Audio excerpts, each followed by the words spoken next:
Make sure your insurance doesn't come up short. Get gap cover with ALA. For more information, follow the links in the description.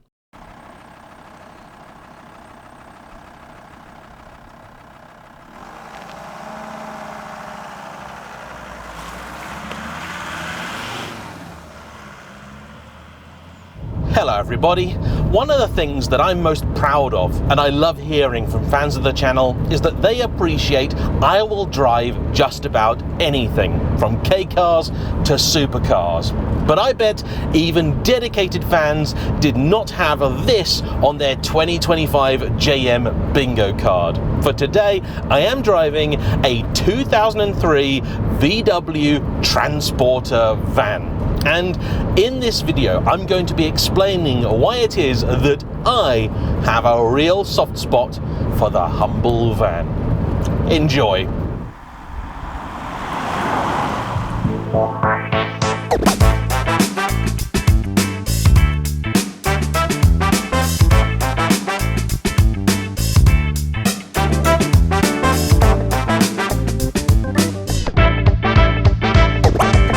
Too long ago, I drove a Holden HSV Maloo, a wild child of the commercial world, but that, let's be honest, is a little bit silly, even for fans of pickup trucks. This, instead, is what you think of when somebody tells you they drive a van. A 22-year-old, slightly rough around the edges VW that, let's be honest here, shall we?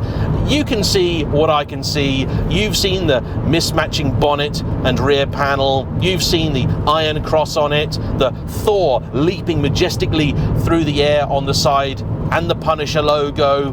And you've concluded, this is a murder van, isn't it? And at a quick glance, I would have said exactly the same. But if ever there were a vehicle to prove that appearances can be deceptive, it's this.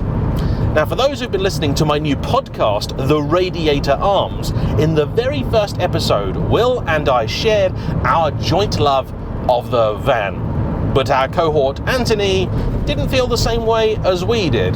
For me, why is it that I love them so? Well, that's because, as a younger man, my dad had, for his business, a fleet of vans, so if ever I needed to move house, pick up some furniture, or just earn a little bit of extra money working for Dad, I'd borrow a work van. And so I spent many, many thousands of miles driving them. Then, when I went to work in film, I had to drive vans for that. For a little while, my one and only vehicle was a van, a Peugeot 207. So quite different to this, but a van nonetheless. And there is a real basic simplicity about them, not just mechanically, but also in terms of driving philosophy, which is, in short, beat the hell out of it at every single opportunity, because you'll rarely trouble the speed limit, and if you do, apparently the thing is to not just care about it. Now, jesting aside, I do remember that one day when I thought I'd gone past a speed camera on the A14 doing nearly 70, and remembered possibly too late that the speed limit for a van on that road is in fact 60. And I had to very, very sheepishly explain to my father why he might have been getting a letter from Her Majesty's Constabulary in the coming weeks. Nervous old time in my life that was, but fortunately it turns out that I had indeed slowed down to the appropriate speed in time, and I didn't get done.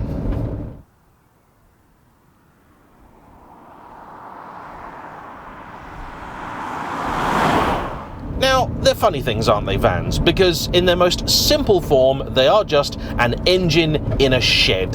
That's it. But of course, you can have them many different ways, and one of the things that has made this, the VW Transporter, so popular and such an enduring icon is the fact that people can and will make it into just about anything that they can conceive. So hop onto Auto Trader and you'll see these as panel vans, you'll see them as combi vans with windows in the back and sometimes extra row or rows of seating. You'll also see them as camper conversions in various different guises. This, of course, being the next step in the lineage that started with the iconic split-screen V-dub. And this lineage is reflected in the van's chassis code, T4. Not for Type 4, that's a separate vehicle. It replaces the Type 2, which slightly confusingly is the T3, and that itself replaced the iconic original in T1 and then later T2 guises. Now, the big deal for this generation, which landed way back in 1990, was the fact that unlike its predecessor, where the engine was still out the back, here it moved to the front. Now, the old Type 2 even started life with a series of air-cooled engines powering it. But by the time this rolled around, those were very much out of date, certainly in the commercial world, and so you could have a choice of different engines, including some petrols, some diesels, and then, from 1995 onwards, a turbo diesel. Oh yeah, and this is an example of the first of the turbo diesel engines, the 102 horsepower variant, which later on was joined by a lower power 88 horsepower version and a higher power 150 horse item. And in case you are wondering, the most anemic of all engines for this could be a tie between either the old 61 horsepower diesel or the 80-ish horsepower petrol, which will have less torque. And I'm not saying that the 60-ish horsepower diesel is slow, but on the specification sheet for 0 to 60, it just says yes.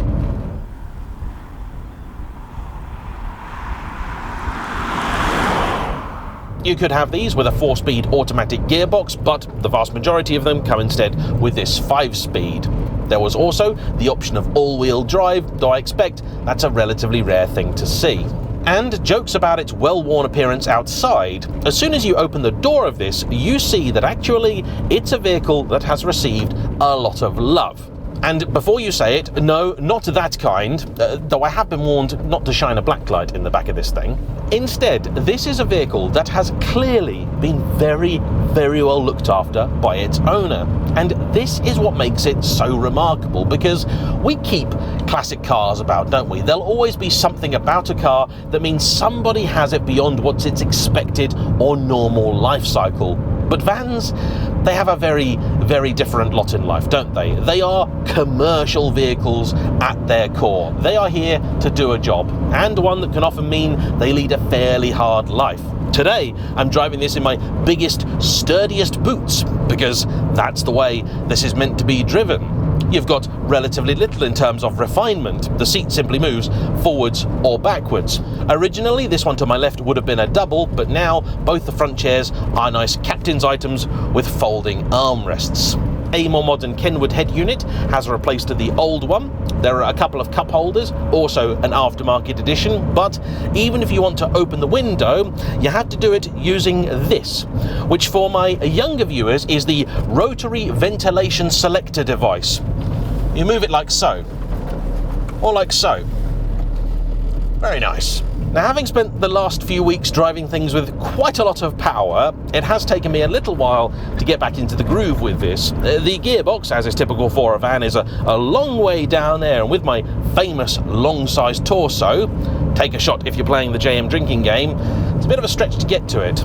Fifth is also a little bit of a devil to get into because it's quite a close gate, so there have been a couple of occasions where I've accidentally slipped it into third. But I'm getting used to it, so I'm doing all right.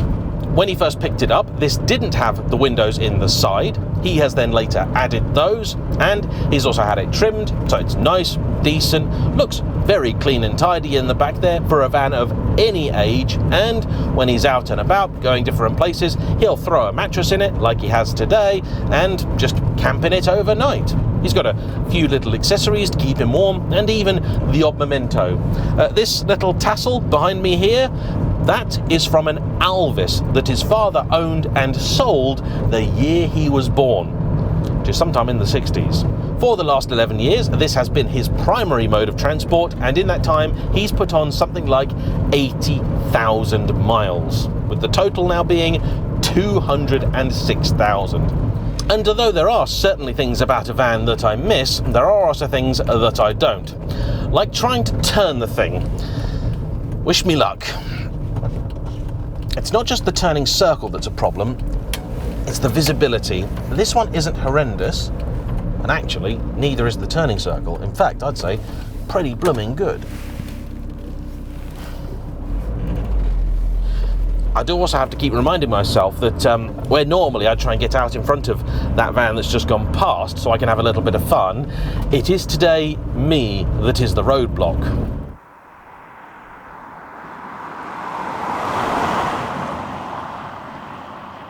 Come on, VW, there's 30, 35, 40, yeah, get to about 3,000 RPM, and it's not really tailing off, but it also feels like you've had the best from that engine, which incidentally is a 2.5 litre 5-cylinder. Though if you were hoping that meant it sounds like a little rally car, no, sorry, it does not. Instead, it both sounds and smells like a clattery old van.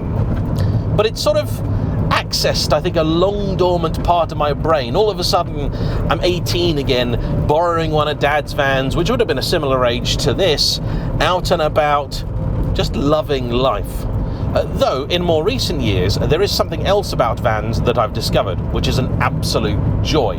And it's the fact that one of these is the best value tune-up your car will ever have. Because you see, as human beings, we can get used to just about anything. So, unless you've got a car with absolutely ludicrous, daft horsepower, you'll probably get used to it. And this is when the temptation sets in to want to start modifying things. But I promise you, spend a little bit of time in something like this, and even a 150 horsepower mild hatch will suddenly feel like a rocket ship.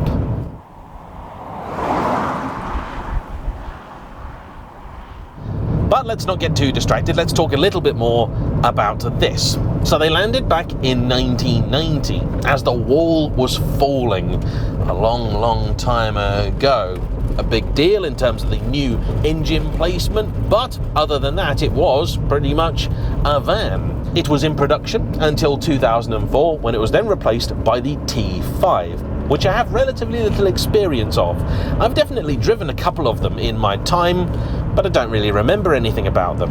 And that might be because one of the things about a van is it's just a van. You have it, you're given it if you work for a company, and you go to work and back in it. That's it.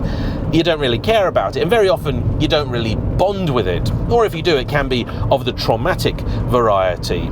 You see, classic cars are given an instant boost by the fact that when they weren't classic cars, when they were just cars, there will always be people out there that just don't really drive them that much, don't go all that far. Just recently I drove a Peugeot 206 GTI with 22,000 miles on the clock and only one owner. Now that's rare for a car like that, but for a van, well, it's near unthinkable. And a lot of them are quite expensive for what they are. This Andy paid £4,500 for 11 years ago. Today, it's probably still worth half that. Now he got it because him and a couple of friends got down and started talking and said, you know what? We think that this is probably the best van out there. Easier to own and live with than the old Type 2, but a more enjoyable thing, more analog than the later T5, and it's got a real cult following. He says he gets tired of having to wave at all the other T4 owners. And I had no idea that that was a thing. I knew it was for Subaru owners, I knew it was for Ferrari owners. It's not for Porsche owners, they're miserable buggers, right?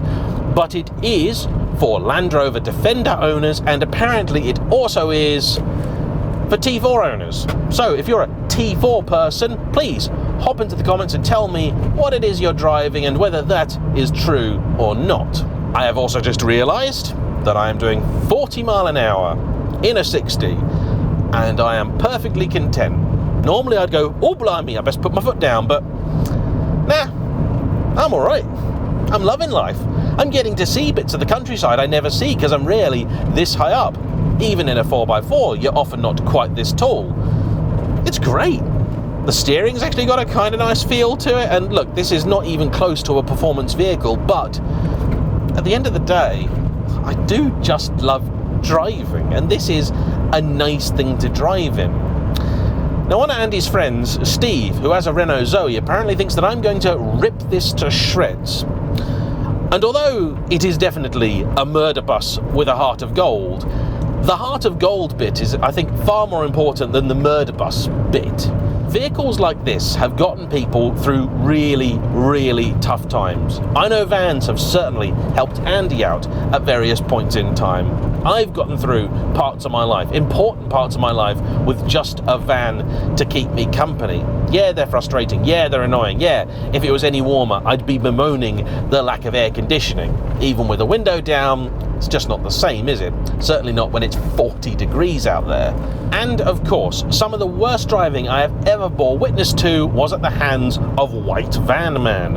I remember once talking to a chap that was thinking of going into van sales, and I said, why vans? And he said, well, I thought about doing car sales, but you see, if you sell a van and it's got a dent in it or a bit of rust, you don't do anything.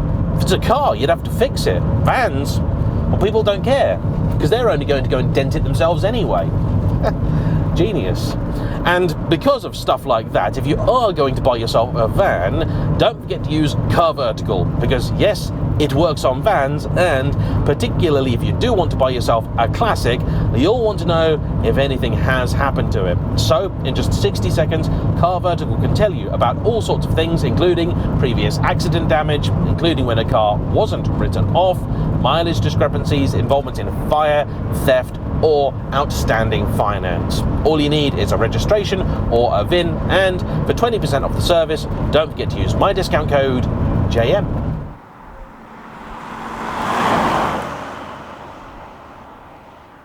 But there is, I think, very little cooler than an old van, because you have to be a particular type of person to keep one of those going. Granted, murderer, arsonist and kidnapper are three potential types of people that will keep an old van going, but then there are also the Andys of the world. Oh, also notice, by the way, that like the old Mercedes 124 E-Class, different shaped wing mirrors on each side. And that leads me on to the next point. If you were to Google the MOT history of this, or CarVertical it, yeah, you're going to see quite a few issues. But where it is possible to spend an awful lot of money on these, instead, Andy has taken the approach of bangernomics, and he is spending on this only what it requires, which doesn't quite mean doing the absolute minimum of work. He has done a few nice little things, like put on the old school VW badge on the back, which he had 3D printed. That's their pre-war logo, which actually, political connotations aside, I kind of like. The Iron Cross, in case you are wondering, is actually a symbol of the German Armed Forces, full stop, and not the Armed Forces from 1933 to 1945. The bonnet, though, has been painted in the 1944 Normandy Wehrmacht colour scheme. I can't get away from that one. Sorry.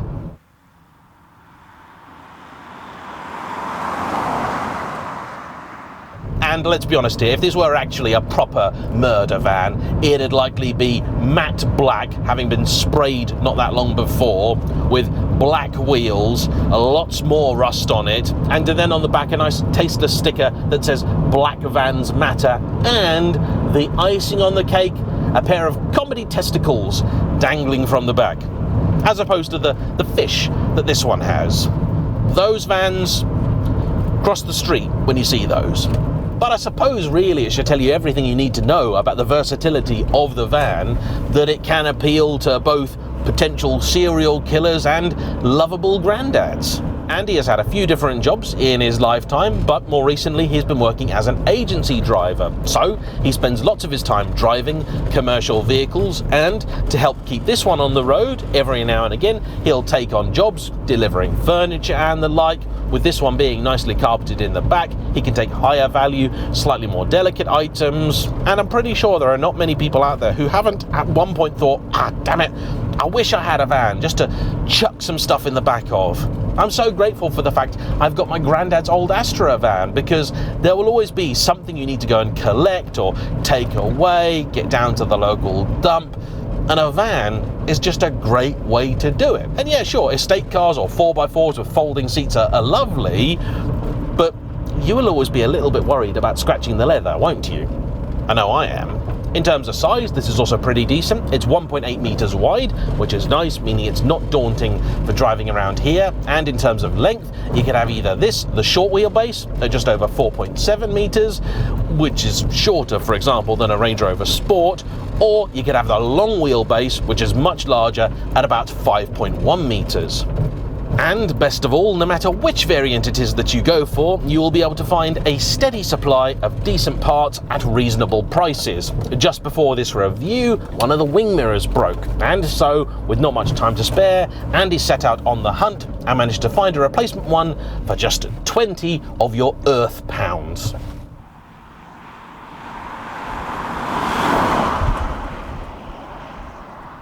We all know that famous Clarkson saying, you're not a petrolhead until you've owned an Alfa Romeo. And there are others who say you must own a V8 at some point in time. Well, the JayEmm equivalent is before you buy a supercar, you've got to spend some time in a van. Because this really is as back to basics as it gets. And if you can't find joy in something like this, well, no McLaren or Ferrari is likely to ever satisfy you, because then you're simply on this never-ending quest for speed, and that's only ever going to end one way: badly. But find happiness behind the wheel of something like this, and then the world is your lobster. You can do anything, go anywhere, be anyone. I was talking to Andy about what car he might buy, and he was saying he might get a Triumph Spitfire. I've never driven one. My mum used to have one. She then went away to America for 6 months, and when she came home, a family of mice had moved into it and made a lunch out of all of the cabling. So, unfortunately, it had to go. I'd love to try one, just in case anybody happens to have one. And the reason he wants one of those is because, with ever-tightening speed limits, his obvious yet genius solution is, rather than bemoan the fact that now you can only do 20 mile an hour in your car, find one that makes 20 mile an hour exciting. Come on, old girl, you'll get me where I'm going, won't you? She has Andy for 11 years. Never left him stranded. Well, except that one time he parked it on a hill and he hadn't left enough fuel in it, but that, I think, is not really the van's fault. It'll even on a run do over 40 to the gallon. Though I'm pretty confident I did see a pigeon earlier try and throw itself under the wheels so it didn't have to choke on what came out the back of it. But let's ignore that for now. Instead, let's just revel in the simple joy that is this van. Even heel and toe the damn thing. Alright, I want to say as ever, a big thank you to Andy for bringing this out, and to you for watching. Don't forget to hit the like button, comment down below, and subscribe if you haven't already. I'll see you for the next one. Bye bye.